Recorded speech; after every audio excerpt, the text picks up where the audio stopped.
నమస్కారం. శ్రీ స్తుతి భక్తి ఛానల్ ప్రేక్షకులకు స్వాగతం, శుభస్వాగతం. హిమాలయాల్లో పరమశివుడితో సాధువులు, హిమాలయ పర్వత శ్రేణులు, మంచు కొండల మధ్యన ఆశ్రమాలు, అఘోరాలు, ఆశ్రమాల్లో సాధు సంతులు, నిస్సంగులు, గడ్డకట్టే చలిలో ఆవాసాలు, దొరికితేనే తిండి, దొరక్కపోతే గాలే భోజనం, బట్టలు అంతంత మాత్రమే. దిగంబరులకైతే ఆ వస్త్రాల బాధే లేదు. మామూలు వాతావరణానికి భిన్నమైన పరిస్థితుల్లో దేవుడి ఉపాసనే ప్రాణంగా బతికే ఈ జీవుల ఆయుష్ ఎంతో తెలుసా? Minimum 100 years. ఇంకా ముందుకు వెళ్తే 150 ఏళ్ళు, ఇంకా ముందుకు వెళ్తే 250 ఏళ్ల పాటు జీవించిన వాళ్ళు ఉన్నారంటే నమ్ముతారా? 150 ఏళ్ళు వినడానికి వింతగానే ఉంది కదా. ఇన్నేళ్లు జీవించడం మానవ మాతృడికి సాధ్యమేనా? అవును, సాధ్యమే. హిమాలయాల్లో మనకు కనిపించే సిద్ధపురుషులు చాలామంది 100 ఏళ్లకు పైగా ఉన్న వాళ్ళే. వారిలో ఒకరిద్దరు 250 సంవత్సరాలు కూడా జీవించిన వారు ఉన్నారు. ప్రతికూల వాతావరణంలో నియమిత ఆహారం లేని చోట అంతకాలం ఎలా జీవించి ఉంటున్నారు? మరి మనం అలా ఎందుకు ఉండలేకపోతున్నాం? పట్టణాల్లో ఉండే జనం 50 ఏళ్లకి ఎందుకు బాల్చి తన్నేయాల్సి వస్తుంది? ఒకరి వయస్సు 120 ఏళ్ళు, మరొకరిది 150 ఏళ్ళు, ఇంకొకరిది ఏకంగా 250 ఏళ్ళు. కళ నిజమా? ఇంతకాలం జీవించేదెవరు? పురాణాల్లో దేవతలు కారు, మన కళ్ళ ముందున్న సాధువులు, హిమాలయాల్లోని సంతులు, మంచు కొండల నడుమ ఉండే సిద్ధులు, ప్రతికూల వాతావరణంలో జీవించే సన్యాసి. దేవాంశు బాబా ఈయన ఉత్తరప్రదేశ్ నుంచి హిమాలయాలకు వచ్చారు, అక్కడే ఉంటున్నారు. ఈయన ఫోటోను ఇంటర్నెట్లో చూడొచ్చు. ఈయన వయస్సు మాత్రం 250 సంవత్సరాలు. ఈయన పుట్టింది 1772 మార్చిలో. చిన్నప్పుడే హిమాలయాలకు వచ్చి అక్కడే స్థిరపడిపోయారు. ఈశ్వరుని ఉపాసనలో జీవితం గడుపుతున్నారు.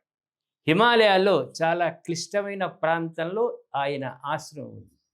ఈయన ఇక్కడే ఉన్న చాలా కాలం పాటు ఎవరికి దర్శనం ఇచ్చేవారు కాదు. ఈయన పాదస్పర్శతో అన్ని కోరికలు తీరుతాయని ప్రజల విశ్వాసం. ఈయన ఇంతకాలం జీవించి ఉండటం విదేశీ మీడియాకు మిస్టరీగా మారింది. దీనిపై తెగ రీసెర్చ్ చేసింది. పాపం ఆ జర్నలిస్టులు సైతం పాదాల్ని శిరస్సుపై ఉంచుకొని వెళ్ళిపోవడం తప్ప ఏమీ సాధించలేకపోయారు. కోరుకున్నప్పుడు మరణించడం సాధ్యమేనా? మామూలు మనుషులకు సాధ్యం కానిది సాధు సంతువులకు ఎలా సాధ్యపడింది? 100 ఏళ్లకు పైగా ఎలా జీవించి ఉండగలుగుతున్నారు? సైన్సు సైతం అంతుపట్టని మృత్యు రహస్యం. చావును జయించిన సాధువులు, మునులు ఉండేటువంటి మంచు కొండల నడుమ మామూలు మనుషులు క్షణం కూడా ఉండలేరు. అక్కడికి వెళ్ళాలంటే కట్టుదిట్టంగా తయారవుతారు. ఒళ్ళంతా ఉన్నితో కప్పుకొని కానీ కదలలేదు. సన్యాసులు ఏళ్ల తరబడి ఎలా జీవనం గడుపుతున్నారు? అంతేకాదు వారి జీవన విధానం కూడా పూర్తిగా డిఫరెంట్గా ఉంటుంది. అలాంటి ప్రతికూల వాతావరణంలో వాళ్ళు 100 సంవత్సరాలు జీవిస్తున్నప్పుడు మనకు ఎందుకు సాధ్యం కావడం లేదు? మనం ఎన్నేళ్ళు బతుకుతాం? మహా అయితే 50 ఏళ్ళు, కాకుంటే 60 ఏళ్ళు, అంతకన్నా కూడా ఆశ లేదు. ఇప్పటికే ఎక్కువ కాలం బతికేశాం, ఇంకేం బతుకుతాం, చాలే అనుకుంటూ కూడా కాలం గడిపే వాళ్ళం ఉన్నాం. ప్రతి ఒక్కరి నోట అదే వస్తుంది సహజంగా. ఎక్కువ కాలం బతకడం, ఒకరిపై ఆధారపడటం దేనికి? హాయిగా 50 ఏళ్ళు బతికితే చాలనే వాళ్ళ సంఖ్యే ఎక్కువ. మరి ఇలాంటి కోరికలు లేని సాధువులు మాత్రం ఆయుష్ ఎక్కువగా ఉంటుందని ఎందుకు కోరుకుంటున్నారు? కోరుకుంటున్నట్లయితే ఉండగలుగుతున్నారా? ఎందుకు, ఎలా? హిమాలయాలు ఆధ్యాత్మిక ప్రపంచం, యావత్తు పవిత్రంగా భావించే ప్రాంతం. హిందువులకు హిమాలయాలు ఆధ్యాత్మికంగా అత్యున్నత స్థానం. కైలాస మానస సరోవరం, గంగా, యమున, సరస్వతి, కేదార్నాథ్, హరిద్వార్, ఋషికేశ్, బద్రీనాథ్ ఒకటా రెండా? వందల సంఖ్యలో ఆధ్యాత్మిక పవిత్ర ప్రదేశాలు ఇక్కడ ఉన్నాయి. భక్తి శిఖరాలు హిమాలయాలు వెండి కొండల వేలుపుల మధ్య వెలుగుతూ ఉంటాయి. ముక్కోటి దేవతల ఆలవాలం, సాధు సంతుల పాలిట కల్పతరువు. హిమాలయాల్లోని ఈ ఆధ్యాత్మిక ప్రదేశాలన్నిటిలోనూ మనకు ఎక్కువగా కనిపించేది సాధు సంతులు, సిద్ధ పురుషులు. ఈశ్వర ఉపాసనలో తలమునకలై కనిపిస్తారు. భక్తులు వస్తే ఆశీర్వదిస్తారు, విభూతి ఇస్తారు. లోకాన్ని మాత్రం పట్టించుకోరు. తమను పట్టించుకునేవారు శరీరంపై మమకారం లేదు వారికి. కోరికలు లేని జీవన విధానం, ఉపాసనలోని జీవితం, అందులోనే ఆనందం అనుభవిస్తారు.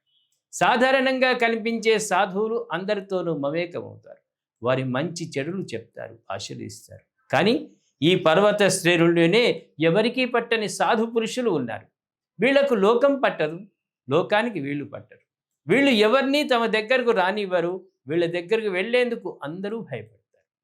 హిమాలయ శ్రేణుల్లో అత్యంత ఎక్కువ కాలం జీవించే సిద్ధ పురుషులు వీళ్ళే.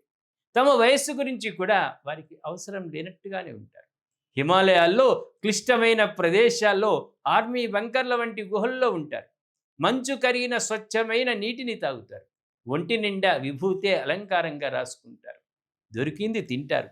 దేనిపైన మోజు ఉండదు. అక్కడే ఈశ్వర ఆరాధనతో ఉంటారు. ఎక్కడైనా కుంభమేళాలు జరిగినప్పుడు మాత్రం బయట ప్రపంచంలోకి వస్తారు. పవిత్ర స్నానాలు చేసి మౌనంగా తిరిగి వెళ్ళిపోతారు. మిగతా మనుషులకు హిమాలయాల్లో ఉండేటువంటి సాధువులకు మధ్య తేడా ఏమిటి? వాళ్ళు సుదీర్ఘకాలం ఎలా జీవించగలుగుతున్నారు?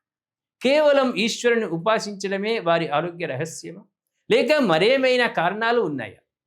ప్రతికూల వాతావరణం, శరీరం గడ్డకట్టే చలి, అన్నింటినీ తట్టుకునే శక్తి ఎక్కడిది? అతీంద్రియ శక్తులు ఉన్నాయా? సిద్ధులు లభించాయా?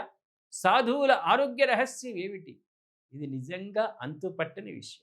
సైన్సు పరిశోధనలు ఎన్ని చేసినా తేలని వాస్తవం. హిమాలయాల్లో సాధువులు, సిద్ధపురుషులు నిజం చెప్పాలి.